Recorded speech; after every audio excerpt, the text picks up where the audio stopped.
Que a graça e a paz de Cristo esteja com o nosso coração nesta noite, amém, queridos? Você está bem? Louvado seja Deus por isso. Espero que Deus, na sua infinita graça, te leve para mais perto dele através da sua palavra, que é viva, que é vida, que é esperança, que é alegria, que é renovo, amém? Eu não sei se sou eu que estou meio assim com problema de vista, mas eu estou achando que a gente podia dar uma clareada mais aqui na frente.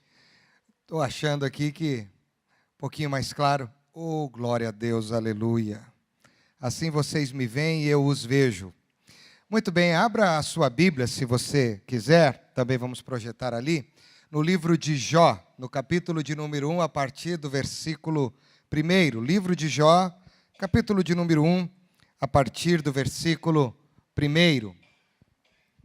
Nós estamos falando sobre valores neste mês e escolhendo algumas personagens bíblicas para falarmos, ressaltarmos alguns valores que marcam a vida, a história destas personagens na Bíblia. E hoje nós vamos falar de Jó.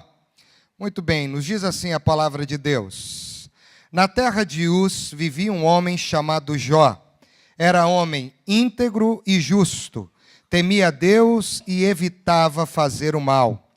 Tinha ele 7 filhos e 3 filhas, e possuía 7.000 ovelhas, 3.000 camelos, 500 juntas de boi e 500 jumentos, e tinha muita gente a seu serviço. Era o homem mais rico do Oriente. Seus filhos costumavam dar banquetes em casa, um de cada vez, e convidavam suas 3 irmãs para comerem e beberem com eles. Terminando um período de banquetes, Jó mandava chamá-los e fazia com que se purificassem. De madrugada, ele oferecia um holocausto em favor de cada um deles, pois pensava, talvez os meus filhos tenham lá no íntimo pecado e amaldiçoado a Deus. Essa era a prática constante de Jó. Certo dia, os anjos vieram apresentar-se ao Senhor e Satanás também veio com eles. O Senhor disse a Satanás, de onde você veio? Satanás respondeu ao Senhor, de perambular pela terra e andar por ela. Versículo 8. Disse então o Senhor a Satanás, reparou o meu servo Jó? Não há ninguém na terra como ele, irrepreensível, íntegro, homem que teme a Deus e evita o mal. Será que Jó não tem razões para temer a Deus? Respondeu Satanás. Acaso não puseste uma cerca em volta dele, da família dele e de tudo o que ele possui? Tu mesmo tens abençoado tudo o que ele faz, de modo que os seus rebanhos estão espalhados por toda a terra. Mas estende a tua mão e fere tudo o que ele tem, e com certeza ele te amaldiçoará na tua face. Até aqui, palavra do Senhor. Gosto muito de Jó. Me inspira muito ler a história deste homem, porque ela fala muito sobre a minha história, e acredito eu, fala sobre a história de todos nós que aqui estamos. A história do ser humano, que vive com as suas lutas, com as suas dificuldades, com os seus defeitos, com os seus porquês, com as suas dores, com as suas conquistas, com as suas perdas, com a sua esperança e talvez em alguns momentos com tanto quanto falta de esperança. A história de Jó reflete a nossa história, reflete a sua história e reflete a minha história.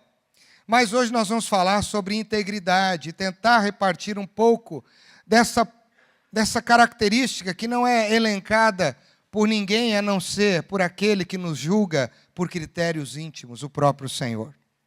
É muito interessante, eu só vou fazer uma viagem agora bem rapidinha, só para você entender. Você está comigo? Amém?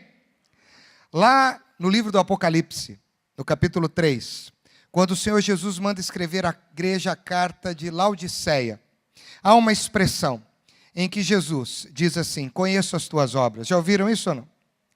Essa palavra ali, conheço as tuas obras, ela no grego significa eu conheço o seu dia a dia.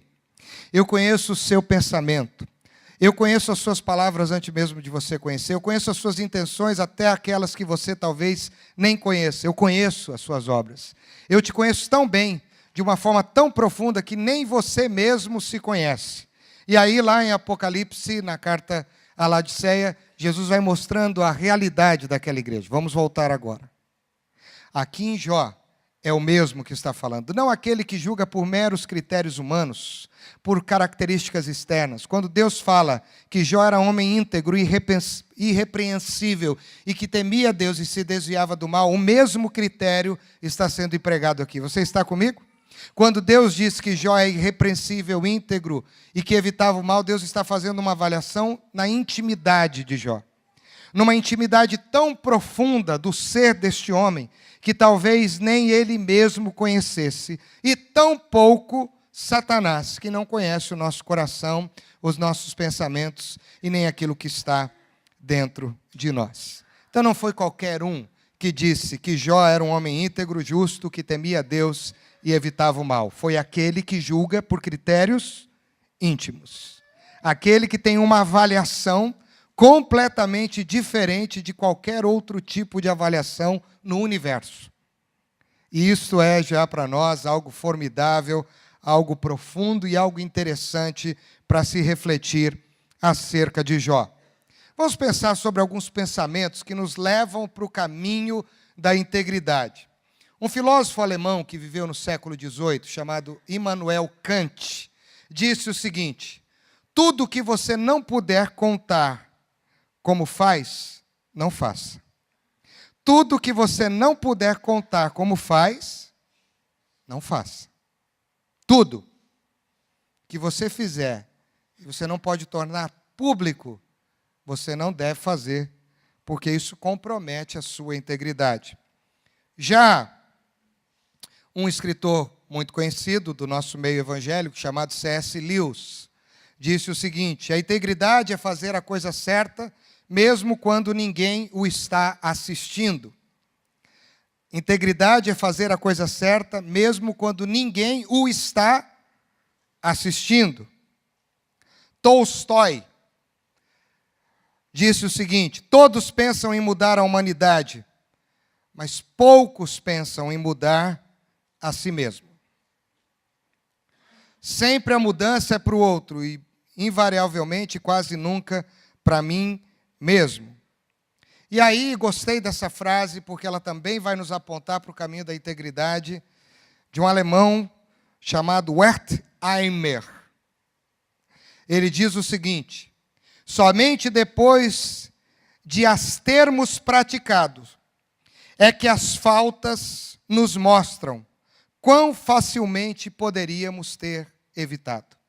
Somente depois de as termos praticado, é que as faltas nos mostram quão facilmente as poderíamos ter evitado. No livro de Jó existe uma crise de valores. E todas as vezes que a gente lê esse livro, tanto no diálogo entre Deus e Satanás, depois no diálogo entre Jó e a sua mulher, e depois no diálogo, na conversa coletiva de Jó e com seus amigos que vêm consolá-lo, existe uma crise de valores. E a grande crise de valores, os choques de valores dentro do livro de Jó é o seguinte: existe alguém na terra capaz de servir a Deus acima de tudo, de todos e de quaisquer circunstâncias? Existe alguém na terra que pode amar a Deus tão profundamente, tão lealmente, tão integramente, que as circunstâncias, que as pessoas, que as dores e o sofrimento e as suas próprias ideias não sejam capazes de comprometer a integridade desta relação e questionar a este Deus? Existe alguém na terra assim?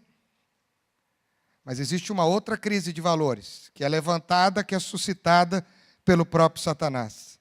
Existe alguém na terra que não vai amar a Deus, vivendo numa bolha protetora, com todos os mimos, com todas as benesses, com todas as bênçãos, com todos os privilégios lhe concedidos? Será que uma pessoa tão generosamente recompensada, tão generosamente cuidada, tão mimada, tão abastada, não vai querer servir um Deus que é a fonte de tudo isso? Como não amar um Deus que dá tanta coisa assim? Esta é a crise. Alguém que ama apesar de, e alguém que ama com. Com o quê? E é muito interessante, porque essa é a grande crise dentro do livro. E aí a integridade está bem no meio desta crise de valores. Como se manter puro, íntegro, irrepreensível, justo e evitar o mal, no meio dessas tensões que estão ao meu lado. Como ser uma pessoa que vai servir e viver para Deus, apesar das circunstâncias, apesar dos outros e apesar de mim mesmo. Ou como eu posso ser tão íntegro, amar a Deus tão sinceramente, apesar dos presentes, das bênçãos e dos benefícios que Ele me concede, sem eu considerá-los como um incentivo maior para eu amar mais a Deus. É uma crise. Você está comigo ou não? Nós estamos no meio de uma crise. E nós vemos que o texto diz que Jó era este homem. Ele foi um grande líder no Oriente, e nós estamos aqui na iminência, não só de escolher um líder, mas vários líderes. Não adianta só escolher um bom líder, nós precisamos escolher toda uma cadeia de liderança que vai governar a nossa nação.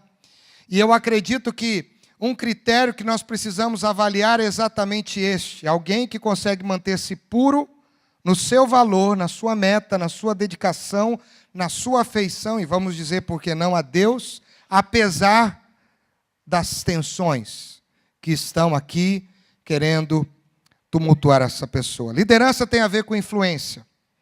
E os líderes que nos governam nos influenciam. Integridade tem a ver com caráter, com verdade. Então, um bom líder é o líder que tem uma influência verdadeira, íntegra, boa, positiva, propositiva. E olhando para a nossa nação, não só no meio político, mas também dentro da igreja, nós precisamos resgatar este princípio, de que nós precisamos de uma liderança com integridade. Uma liderança íntegra. Coloquei aí no seu editorial, se você quiser ler depois, você pode ler, que nós somos a geração do conhecimento. Não nos falta conhecimento. O que Barbosa disse lá atrás, recente, acontece. O conhecimento é a libertação do ser humano. Nós temos muito conhecimento. Nós somos a era da inovação, da tecnologia. Não nos falta avanços e mais avanços nesta era sobre inovação. Somos a era do conhecimento. Você não tem dificuldade nenhuma. Ontem eu estava almoçando com meu sobrinho e ele estava brincando com a Siri do celular dele, do sistema operacional do celular dele. E aí ele falava assim, brincando com a Vitória. Vai, Vitória, fala. E ela falava assim, quanto é 1 mais 1000 mais 1 milhão vezes 1000 mais 10 menos 5? Aí o processadorzinho do celular estava ali só fazendo aquele sinalzinho para mim, lembra a super máquina, sabe aquela coisa, quem é mais antigo aqui, lembra? Do kit. Fui fundo agora, hein? E aí, enquanto a Siri dava aquela luzinha da super máquina, aí ela dizia, é tanto. Aí ele continuou brincando, vai chover hoje?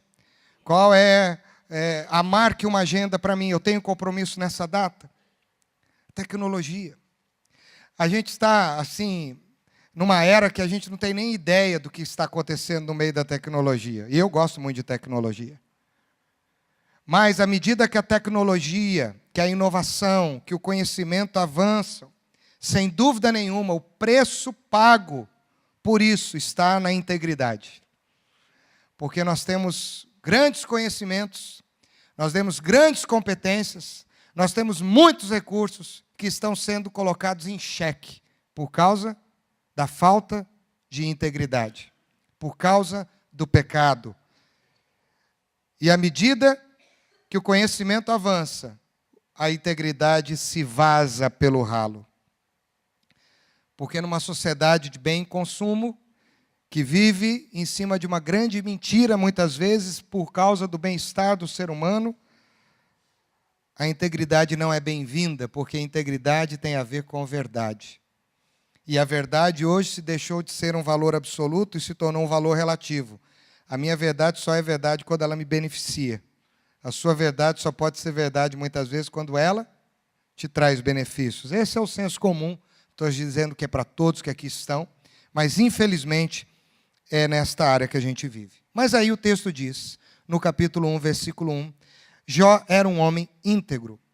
Depois Deus pede para Satanás observá-lo, chama a atenção de Satanás. E lá no versículo de número 8, também o próprio Deus repete a palavra íntegro. E o que me chama muita atenção é que esta palavra íntegro, traduzido tanto no versículo 1 quanto no versículo 8, aparece no hebraico com a palavra chamada mensh. E a palavra mensh, ela significa o seguinte: íntegro não é uma pessoa perfeita. Íntegro não é uma pessoa que não comete erros. Íntegro não é uma pessoa que está acima da média no que diz respeito à humanidade. Ele tem uma natureza humana melhor do que os demais humanos. Não. O íntegro é um homem como qualquer homem, suscetível a qualquer erro, que vai cometer as falhas que qualquer ser humano pode cometer. Mas a grande diferença, quando Deus diz que Jó é íntegro, no versículo 8, e o versículo 8 deixa de falar o narrador, e agora fala o próprio Deus: observaste o meu servo Jó, irrepreensível e íntegro. A palavra menche significa, é alguém que eu posso depositar a minha confiança. Integridade, no livro de Jó, é Deus dizendo, eu posso confiar tarefas a alguém, e esta pessoa não vai ferir a moralidade da nossa relação. Eu posso confiar em alguém falho, em alguém humano, e alguém não perfeito. E Satanás, então, entra em choque, porque ele diz assim, como assim? Como assim? Isso é um tiro no pé. E todo o livro de Jó, na minha opinião, não é uma prova para Jó, essa é a minha leitura. Você está comigo? Para mim, a prova do livro de Jó é para o próprio Satanás, que não conhece e não julga o ser humano como Deus julga. Para Deus não foi nenhuma surpresa Jó não negligenciar a moralidade da sua relação. Agora, para Satanás foi. Porque o diabo estava acostumado a ver um monte de gente vendendo os seus valores, os seus princípios, vendendo a sua fé, vendendo a sua esperança, vendendo a sua integridade com Deus por causa dos benefícios ou dos malefícios que a vida tinha.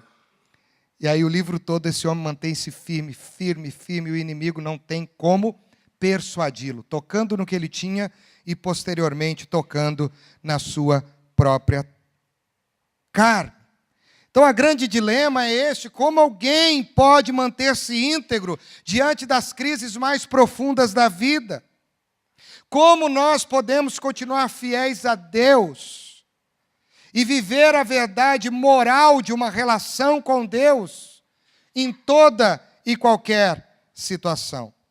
E aí eu quero passar algumas pistas para você e conversar um pouquinho sobre esse livro. Eu creio que a primeira pista ainda está no início deste livro, principalmente nesses versículos que nós acabamos de ler. No versículo 5 diz o seguinte, que depois dos filhos de Jó beberem, se fartarem, fazerem as suas festas, os seus banquetes, e tudo indica que eles se embriagavam, que eles perdiam o fio da meada por causa do abuso excessivo.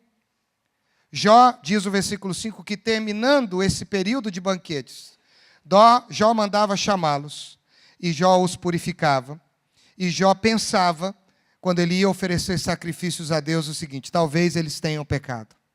Eu não sei, mas tudo indica que eles tenham pecado. Então Jó, lá no seu íntimo, ele, como sacerdote da família, ele orava e colocava aquela família, aqueles filhos, aqueles atos inconsequentes da sua família diante do altar do Deus Altíssimo. Sabe qual é a primeira pista de um homem íntegro? É que o homem íntegro escolhe ter um relacionamento com Deus. A escolha relacional por Deus é minha, é nossa. Eu escolho ter uma relação com Deus. Ninguém força Jó. Ninguém diz para ele: olha, Jó, teus filhos pisaram na bola. Olha, Jó, teus filhos cometeram muitos excessos. Lá a coisa foi feia, o testemunho foi péssimo. Jó não serviu nenhum tipo de coação para que ele pudesse, de alguma forma, compensar a atitude imoral dos filhos. Jó fez isso voluntariamente. Ele fazia isso porque ele queria.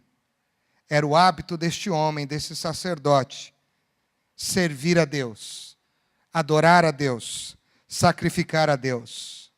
Um homem íntegro, ele não se relaciona com Deus por nenhum tipo de coação, inclusive pelas bênçãos ou pelas crises.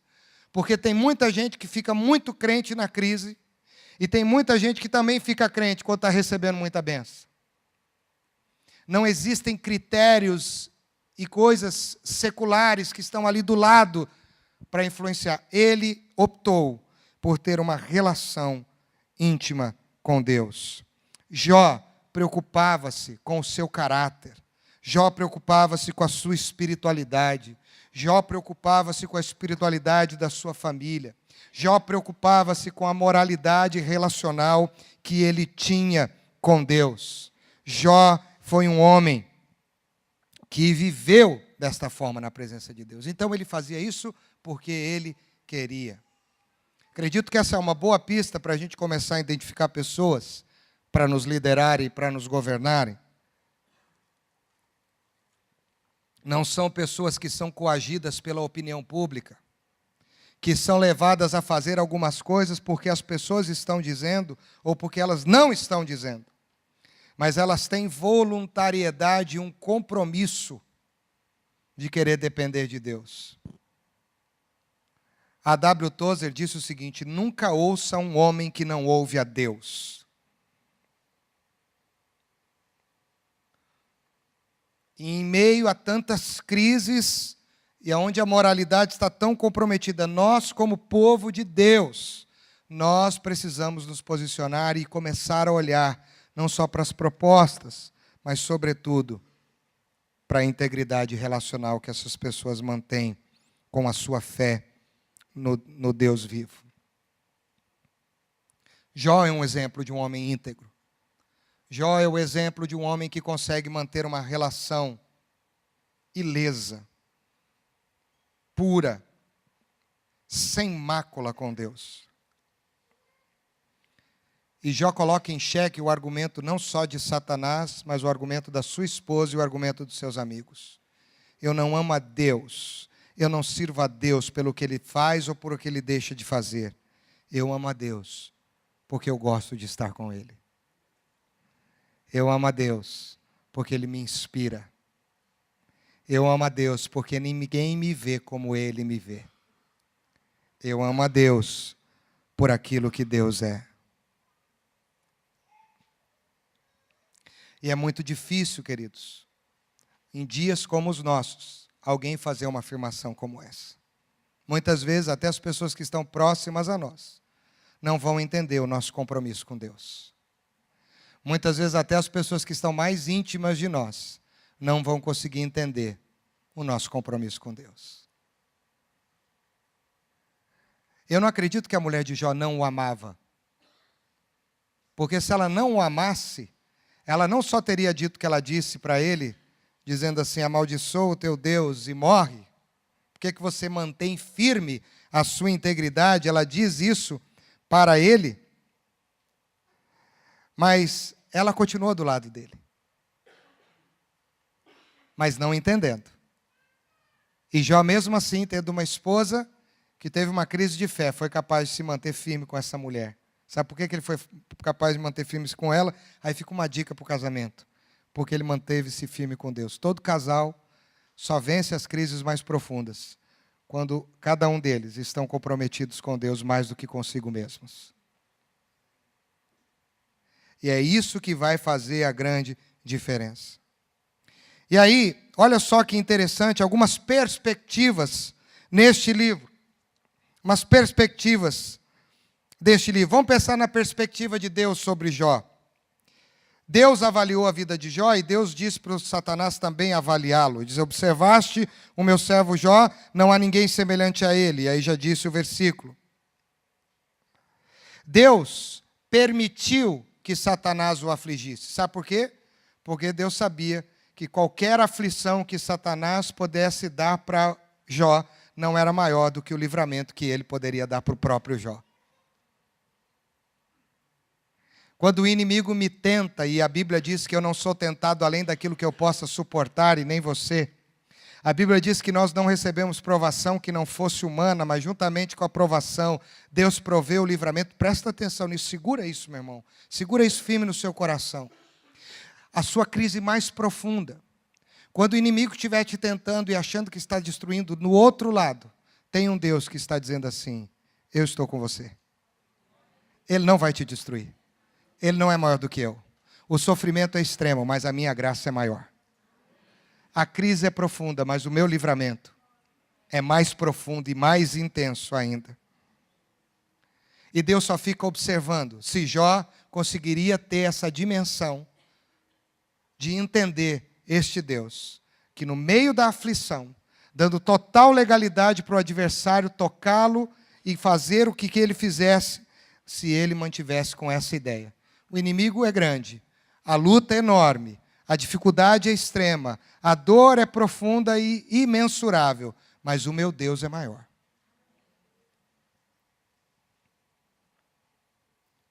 Agora, qual é a perspectiva do diabo? Já falamos.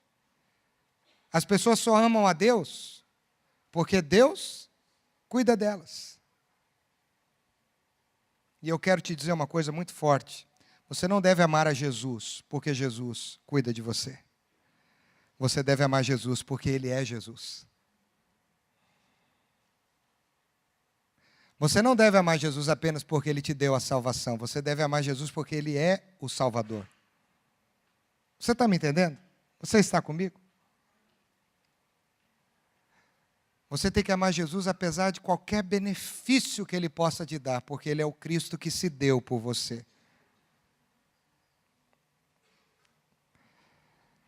E aí o inimigo ataca sem misericórdia aqueles que querem dizer: Senhor, eu te amo mais do que tudo. Você já percebeu quando você está com vontade de ter uma vida mais íntima com Deus? Você já percebeu quando você está com vontade de se consagrar mais? Quando você está com vontade de abrir mão de alguns maus hábitos? Quando você está com vontade de mudar algumas coisas no seu caráter, na sua personalidade? Quando você começa a orar por mais consagração, o que acontece? A batalha fica mais intensa ou não fica? Fica mais extrema ou não fica? É o inimigo, muitas vezes. Dizendo assim: mas será que você ama a Deus assim tanto? Será que vale a pena?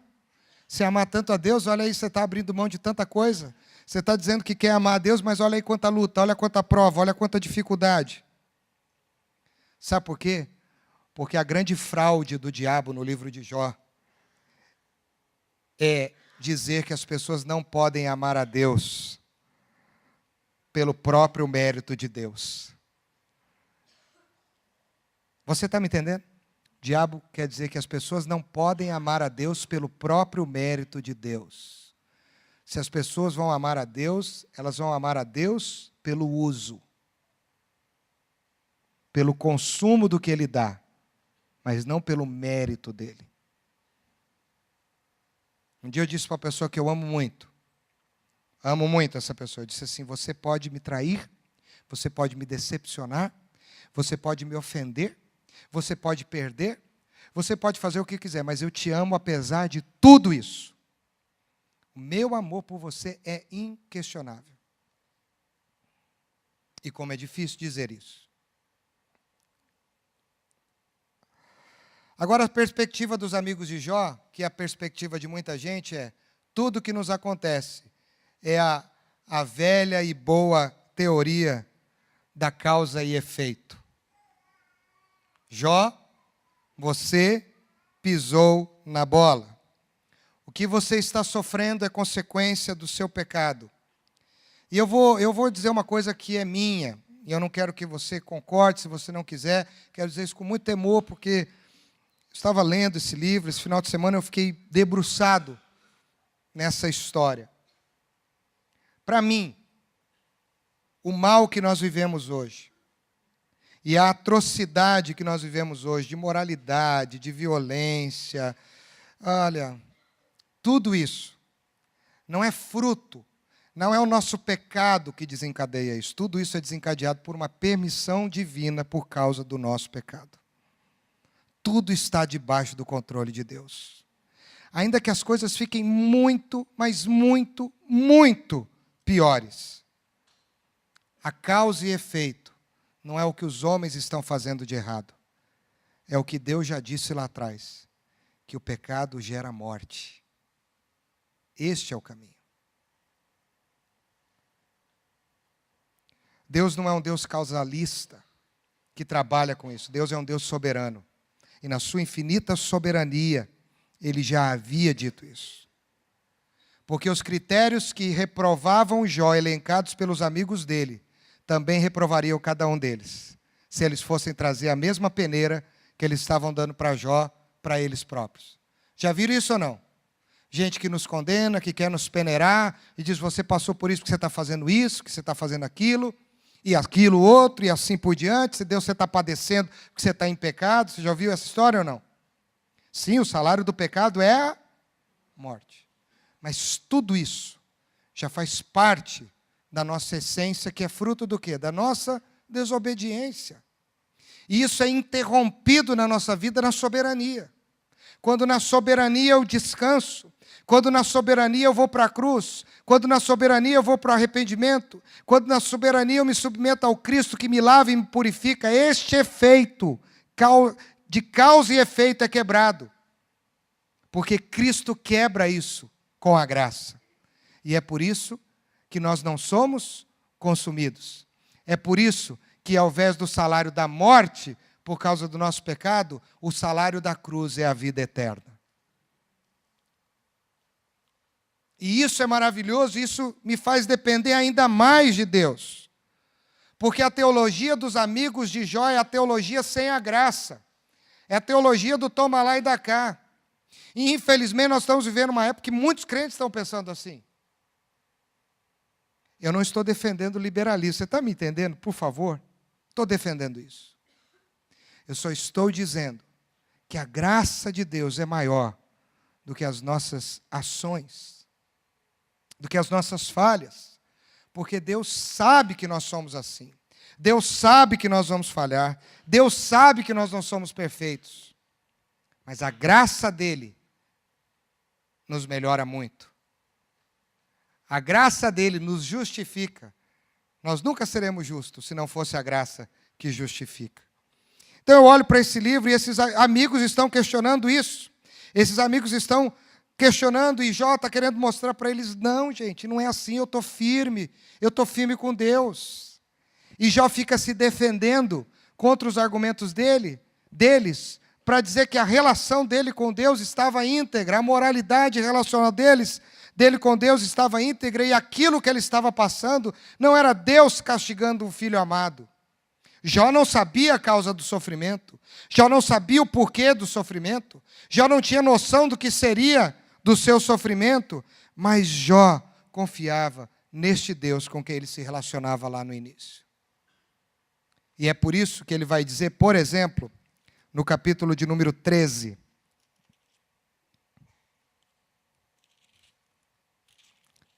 não, deixa eu pegar aqui.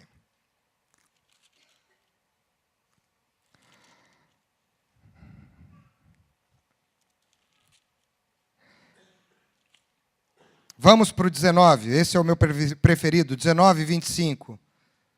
Aqueles amigos estão querendo achar as causas, e Jó está confiando em Deus. E ele diz, eu sei que o meu Redentor vive, e que no fim se levantará sobre a terra. Ele está vivo. O sofrimento é extremo. Os questionamentos são profundos. Os porquês também. Mas o meu Redentor está vivo. Não há respostas para o nosso sofrimento, irmãos. Quem está sofrendo e fica buscando respostas, sofre mais. Quem está sofrendo e quer achar os porquês, sofre mais. Não sei se você já viveu isso, quando acontece um acidente que vitima alguém que você era próximo. Ou alguém da sua família acaba falecendo, e aí a gente começa a querer achar o quê? O se não tivesse feito isso. Se não tivesse feito aquilo. Por que fez isso? Porque a gente sofre mais ou não sofre? Sofre muito mais. Jó não entrou nessa linha que muitos entram. Jó preferiu entender que o seu sofrimento era uma oportunidade dele depender ainda mais do seu Redentor. E essa é a segunda grande pista da integridade. É alguém que, apesar da contrariedade, que alguém que, apesar da dificuldade, que alguém que, apesar da dor extrema, não questiona o seu relacionamento com Deus, porque sabe que a dor, o sofrimento, a angústia vão fazer que essa relação fique mais íntima e mais profunda. O sofrimento na minha vida, na minha história e na sua história tem que ser a oportunidade para a gente depender mais e confiar mais e crescer mais na intimidade com o Todo-Poderoso. Jó sabia que ele não era perfeito, essa é a perspectiva dele. Eu não sou perfeito, eu não sou justo, eu não entendo, mas eu não sou perfeito. E Deus tem um propósito e sobre tudo isso, e ele vai dizer num outro capítulo, que ele diz assim, ainda que ele me mate, eu vou ficar firme. Ele aceitou, porque ele confiava no Deus que ele temia. E aí, você percebe as lições disso. Sabe por quê? Porque a integridade tem lições e tem um caminho na vida de qualquer um. Ninguém consegue ser íntegro sem aprender algumas lições. Jó tinha uma relação com Deus de vontade própria. Jó sabia que o sofrimento era uma oportunidade para ele desfrutar ainda mais do cuidado de Deus. Ele perdeu tudo, mas ele não perdeu a Deus. Jó sabia que a adoração sempre foi a porta para se enxergar a Deus em qualquer momento. Jó adorava a Deus. Jó adorava a Deus quando ele oferecia os seus sacrifícios. Jó adorava a Deus quando ele se preocupava com o temor a Deus, de não fazer coisas erradas diante de Deus. E ele vai falar várias vezes isso no livro. O livro é longo, que a gente precisa temer a Deus. Salomão vai usar o mesmo princípio, que o temor do Senhor é a sabedoria da vida, que a gente não pode viver sem temor a Deus. Mas Jó adorava a Deus. Precisamos de homens e mulheres e líderes na nossa nação que tenham um compromisso de adorar a Deus, ao Deus vivo. Difícil, né? Mas não é impossível. Não é impossível.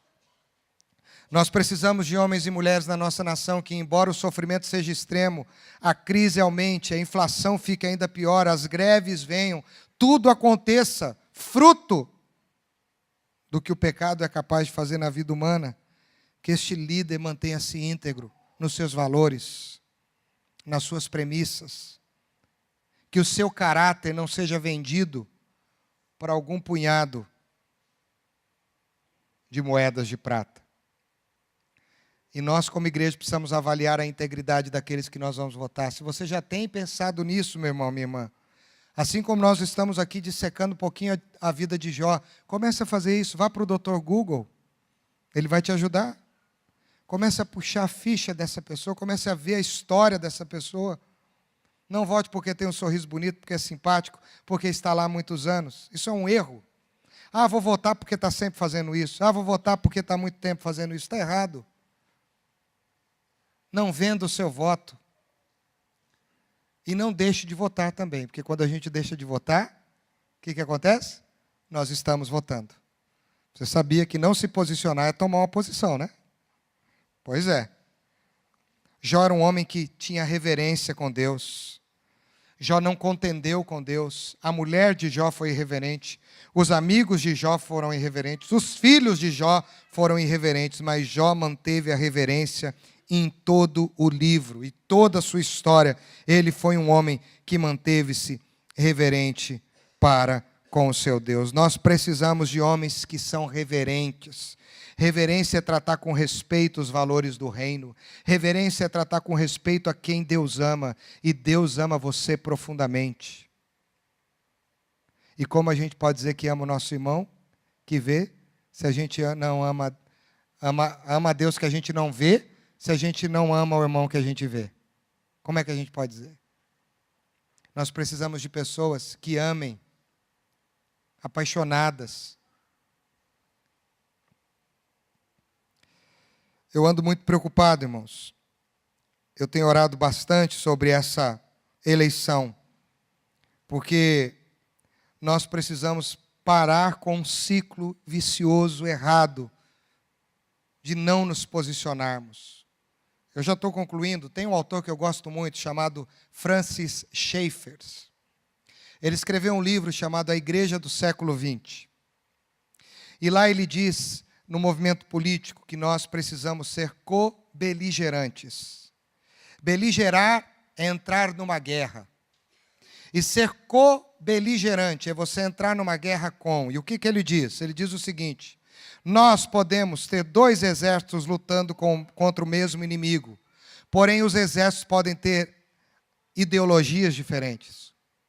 Os exércitos podem ter ideias diferentes, estratégias diferentes, mas eles entram na guerra para lutar contra o mesmo adversário.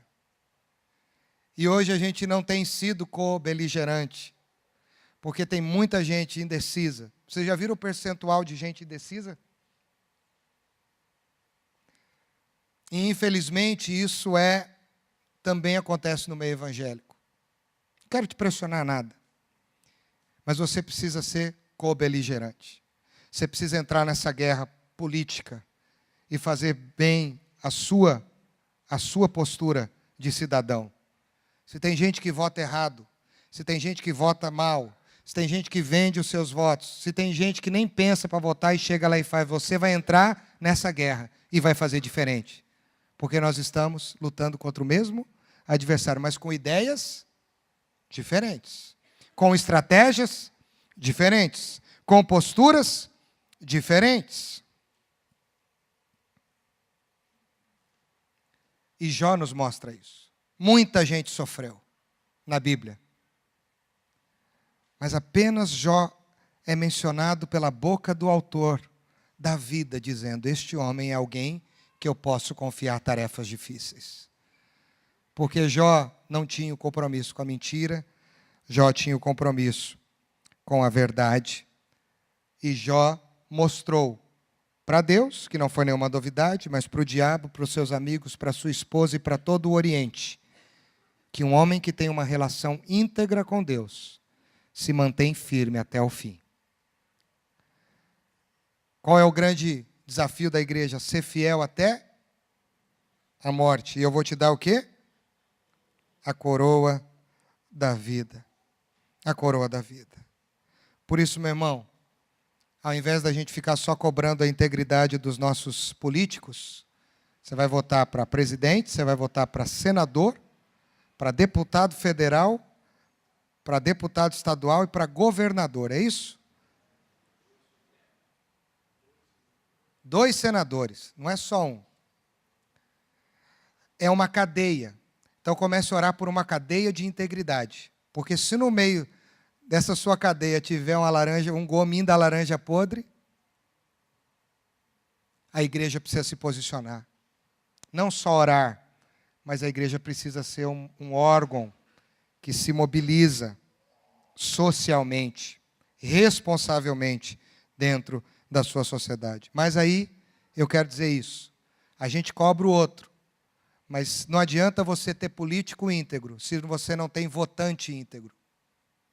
A integridade precisa estar tanto de quem leva o voto, de como quem vota. Então, o meu desafio é que, como Jó, apesar de tantas lutas, de tantas crises, de tantas dificuldades que nós, como igreja, estamos passando, estamos sofrendo, nós precisamos entender que Deus é soberano. O que está acontecendo com a nossa nação está no controle de Deus. O Brasil não está sob o governo do inferno, como o mundo não está. Porque Cristo já venceu o inferno. O diabo já está derrotado. Cristo é o Senhor das nações da terra. Cristo é o Senhor sobre todas as coisas. Ele é o vencedor. Então, se que for que acontecer, nós precisamos entender que Deus tem um plano maior para tudo isso. Agora, como Jó descobriu o plano do seu sofrimento, da sua crise, da sua dor, da sua angústia, nós também precisamos compreender isso. Não só para a nossa nação, mas para nós mesmos, porque eu acredito que você passa por lutas como eu passo. Eu acredito que nós passamos por dificuldades e nós estamos sofrendo. E talvez muitas pessoas que estão perto de nós hoje estão fazendo as perguntas que os amigos de Jó fizeram. Muita gente está questionando, e às vezes até a gente está questionando essa relação com Deus. Mas aprenda uma coisa, o foco de Jó no livro não foi o seu adversário. Jó não fala nenhuma vez do seu adversário no livro. Jó não fala daquilo que aconteceu com seus filhos. Jó não fala dos seus adversários. Jó só fala